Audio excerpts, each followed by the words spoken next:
ফুৎকার দিবে ফাসাইকা মান ফিস সামাওয়াতি ওয়াল আরদ, আসমান জমিনের ভিতরে যত মাখলুক আছে সবগুলো মৃত্যুর কোলে ডলে পড়বে, কেউ আর জীবিত থাকবে না।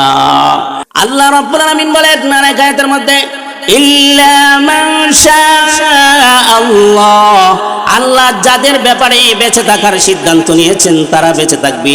মুফাসসিরিন কেরাম এই আয়াতের ব্যাখ্যায় তাফসীরে জালালাইনের মধ্যে উল্লেখ করেছেন, আইয়ুহিয়া অর্থাৎ জীবিত থাকবে ইসরাফিল ওয়া মিকাইল ওয়া আজরাইল ওয়া জিবরাইল, এই চারজন ফেরেশতা। ওয়াল্লাযিনা ইয়াশহাদু ফি সাবিলিল্লাহ, যারা আল্লাহর রাস্তায় শহীদ হয়েছে তারাই কেবল জীবিত থাকবে।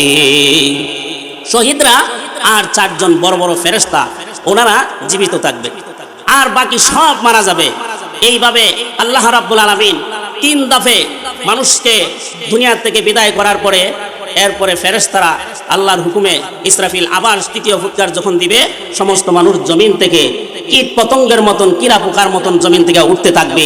এরপরে মানুষগুলো আফওয়াজা দলে দলে উঠতে থাকবে, দল বাইদা বাইদা যাবে।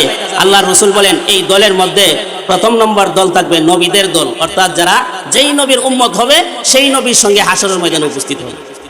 দ্বিতীয় ব্যাখ্যা হইল যে যেই দল করে, আমরা দেশে রাজনীতি দল আছে না, হ্যাঁ বাড়ি বাড়ি দল আছে না, এই সব দল রাজনীতিক যারা কেবলা মানে, অর্থাৎ যারা যেই দলের রাজনীতি করবে ওই দলের নেতার সাথে আল্লাহ পাক বলেন, ইয়াউমা নাদউ কুল্লু উনাসিন বিইমামিহিম, হাশরের দিন প্রত্যেক নেতার সাথে সাথে তার দলের লোক নিয়ে হাশরের দিন হাজির হইব।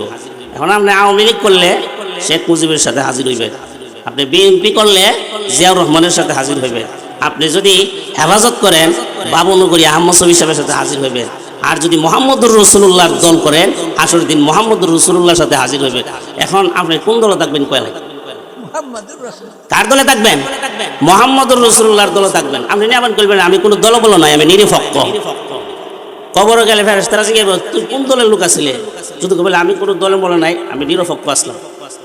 ফেরেশতারা কত দলের নাম শুনলাম, এই যে একটা দলের নাম তো শুনলাম না, নিরপেক্ষ আবার কোন দল নেই।